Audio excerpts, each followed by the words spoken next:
바로 선거법 위반 혐의 2심 재판 오늘부터 시작됐거든요. 그런데요, 이 뒷판이 금방 끝났는데 이런 내용 알려집니다. 이재명 대표의 선거법 위반 혐의 2심 재판 결심 2월 26일. 결심이면은 사실상 재판 절차를 마무리하는 거거든요. 그리고 검찰의 구형까지 나오는 이게 끝나는 거잖아요. 그 이후에 선고만 남겨두는데 이렇게 되면 선고는 3월 정도면 나온다. 이렇게 계산이 되는 겁니다. 지금 상황이요. 다시 한번 알려드리죠. 이재명 대표 선거법 2심 결심 2월 26일 날짜가 잡혔어요. 그렇다면 선고 2심 선고는 3월이면 가능한 거 아니냐. 이렇게 얘기가 나오고 있다고 합니다. 자, 오늘 이재명 대표 법원 출석하는 모습 영상으로 준비되어 있습니다. 확인해 보겠습니다. 네, 오늘 항소심 첫 재판인데 한 말씀만 부탁드리겠습니다. 위헌 심판진 전 재판부가 기각하면 헌법소원 내실 겁니다. 후보자의 행위에 대해서 허위사실을 공표하면 처벌한다는 조항이 전 세계에 대한민국 유일하다고 알려져 있습니다. 그 문제 때문에 우리 변호인단이 검토하고 있는 단계인데 신청 여부는 변호인들이 판단하게 될 것이고 그 결과에 따라서 저로서는 그 결과를 존중한다 말씀드립니다. 자, 지금 속보 상황 들어왔죠. 2월 26일까지 이재명 대표의 선거법 위반 혐의 이 재판의 결심이라는 건 다시 한번 말씀드리지만요. 사실상의 재판 절차를 마치는 거예요. 선고만 남겨두고. 그러면 이 결심 때까지는 검찰에서 구형을 하는 거죠. 법원에 이렇게 선고해 주세요라는 요청을 하는 거죠. 그게 다 끝난다는 겁니다. 그렇다면 최종 선고, 2심에 대한 선고는 3월이면 나온다가 되는 겁니다. 상황으로 시간상 따져보면요. 이런 가운데요. 다음 보겠습니다. 화면. 그동안 이런 얘기 계속 있었죠. 이재명 대표의 공직선거법 위반 혐의 재판 1심이 지난해 11월 15일 나왔어요. 그리고 법원에서는 이른바 633 원칙, 6은 1심까지인데 그럼 33이 남았잖아요.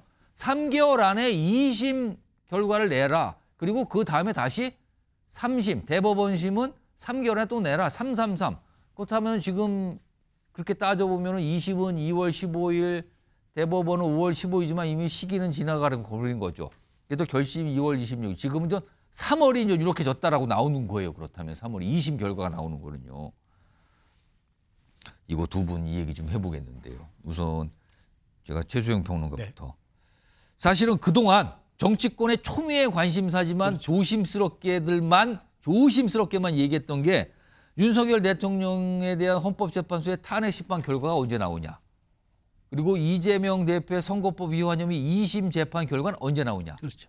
속도전을 벌이고 있다. 네. 이 두 가지 중에 뭐가 빠르냐에 따라서 정치상이 많이 달라질 거다. 이런 얘기 있었거든요. 그럼 어떻게 보십니까 지금? 정말 그 말씀을 짧게 표현하면 탄핵 열차가 빠르냐 사법 열차가 빠르냐였어요. 예. 근데 지금 보면은 속도가 어슷비슷합니다.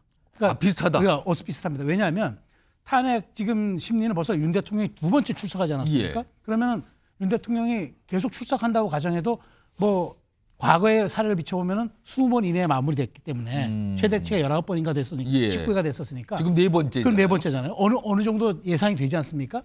그렇다면 물론 180일을 두고는 있긴 합니다만 이재명 대표는 그동안 과연 저게 될까? 왜냐하면 이재명 대표가 지난 11월 달에 저게 1심이 나온 다음에 2심으로 넘어가는 서류도 수령하지 않고 아무런 행동을 하지 않고 자꾸만 저 변호인도 선임하지 않으니까 그래서 논란처럼 시간이 계속 비워진 예. 거잖아요. 그런데 갑자기 법원이 아주 결심을 내렸습니다. 아니 안 된다. 이거 3월 달까지 다른 거 받지 말고 이 사건만 하라고 재판부가 요청했고 대법원이 받아들였습니다. 그리고 속도를 내기 시작했습니다. 근데 지금 이렇게 되면 결심이 2월 26일이면 통상 결심 이후 3주 이내에 판결이 나옵니다. 그러면 대략 예상해 보면 3월 20일 이내에 나온다는 26일이 결심이니까 그러니까 3주 정도면은 3월 20일 이내에 나올 수 있다라는 저는 예. 그 가정이 되잖아요. 자, 그러면은 2심이라는 건 사실은 이제 확정입니다. 대법원이라는 게 남아있긴 하지만 서류심이기 때문에 파기환송이냐 아니냐 이것만 결정하는 거지 유무죄를 다투거나 형량을 감경하거나 이런 건 없는 거예요. 그러면 여기서 궁금한 거는 네.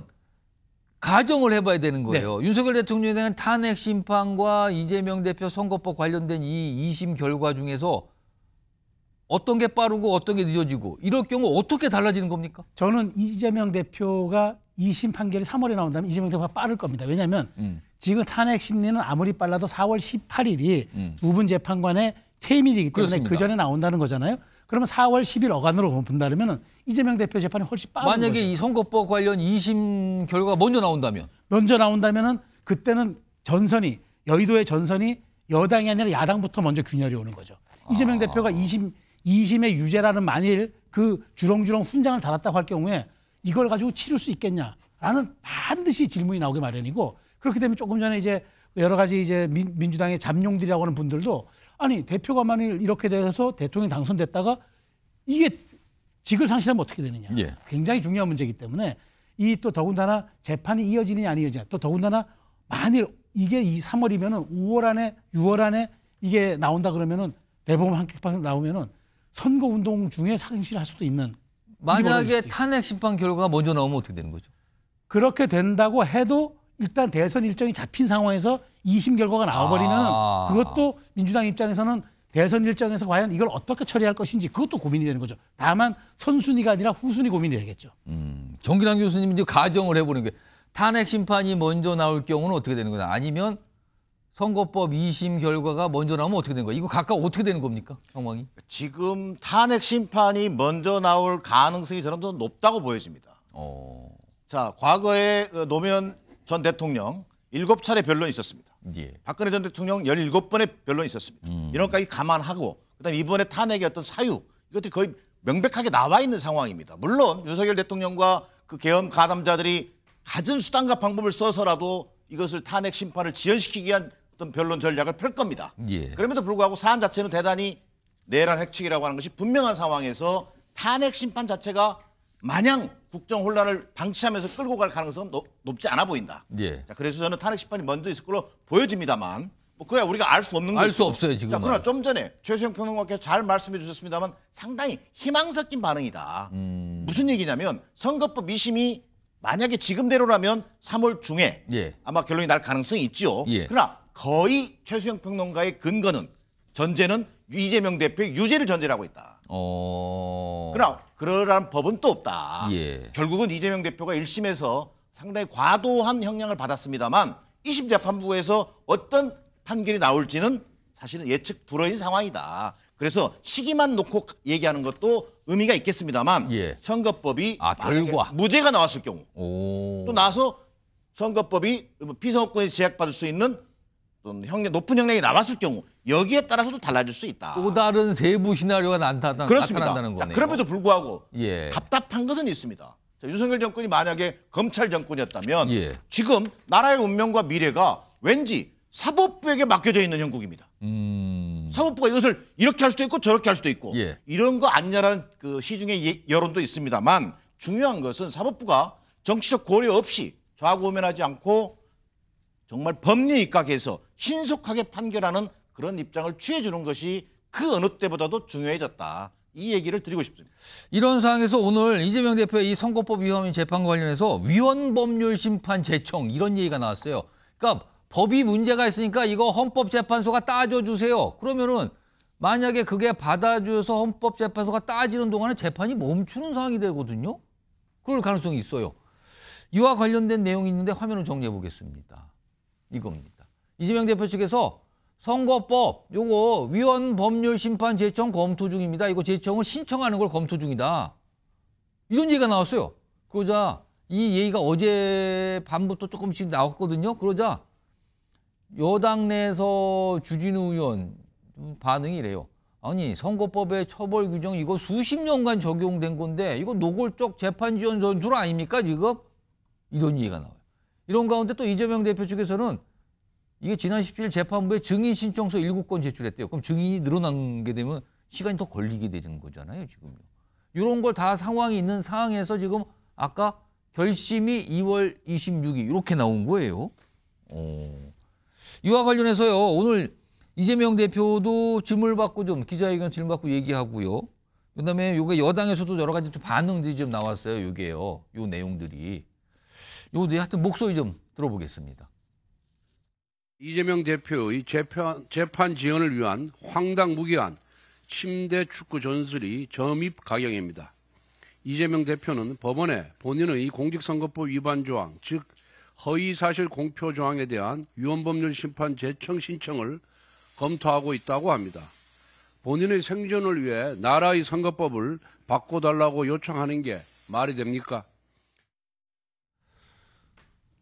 최수영 평론가. 그러니까 지금 이게 위헌법률심판 제청 이 얘기가 나온 게 이거 검토한다고 그러잖아요. 신청하는 걸 법원에. 이거 법원에서 또 판단하겠는데, 그러니까 허위 사실 처벌하는 게 이게 다른 나라 없다. 그리고 이건 문제가 있다. 뭐 그리고 이 제청하는 자체는 또 피고인의 권리 아니냐. 이게 무슨 또 재판 지연 전술이냐. 또 이렇게 민주당 쪽에서는 반박을 하고 있거든요. 어떻게 보십니까? 권리는 맞습니다. 이거 제도가 있으니까 제도에 따른 권리는 누구나 보장받는 거죠. 그런데 여기서 가장 중요한 걸 지금 이재명 대표 측이 일부러 모른 척 하는 것 같아요. 이 공직선거법에 대해서 과거에도 헌법소원이 있었습니다. 근데 2021년에 이 모든 재판관 전원 일치로 합헌 결정을 내렸습니다. 이거는 이의가 한 명도 없었어요. 왜냐하면 이게 관습법처럼 굉장히 오랫동안 우리 공직선거법이 우리 사회에 적용돼 왔기 때문에 이 얘기는 이제 일고의 가치가 없다고 한 거거든요. 그런데 다시 여기에서 행위, 기억까지도 이게 과도하게 이거 제한하면 되겠느냐고 이제 제청을 한 겁니다. 근데 이거는요, 재판부가 안 받아들이면 그만입니다. 재판부가 한번 생각해서 이거 한번 헌재 판결해 주십시오라고 하면은 가는 건데, 제가 알기로 검사가 지금 만약 하게 되면은 이걸 재판부에 요청하겠다는 건데, 뭐 모르겠습니다. 재판부가 어떻게 판단할지 모르겠으나 제가 보기에는 재판부가 받아들일 가능성이 매우 낮아서 저는 결심 공판하는 쪽으로 그냥 날짜가 갈 것 같아요.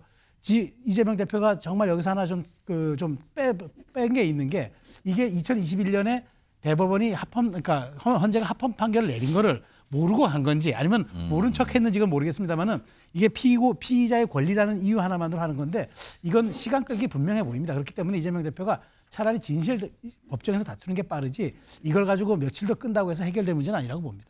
그러니까 이게 오전 상황이었는데 오후에 재판부가 결심 날짜를 잡은 거잖아요. 그러니까 글쎄 이게 어떤 의미가 되는지 여러 가지 또 시간이 좀 필요해 보이는데 한번 법원 재판부가 판단하겠죠. 이 내용은 기다려 보도록 하고요.